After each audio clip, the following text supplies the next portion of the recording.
তুই যাবি চিন্তা করে আমি আবার মাছ মারলাম না, আমি দেখলে মাছ ধরবো। ধরা কিনে রেখে যাবো তো, দেখতেছি পাটা প্লেস করি। আমি মাথাটা ভিডিও করি, সেই যে মাছ ধরছি এরকম ভিডিও করা শুরু করছি।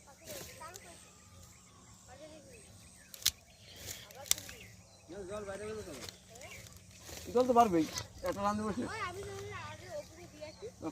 পান মুখে দেবার খনি লাগে, বুঝছো? খাওয়াটা হবে না? আরামসে খাওয়াটা সব টাকি নাকি ষোলো আছে, এটা ষোলো ডেক আছে, ষোলোর ডাক আছে বড়টা।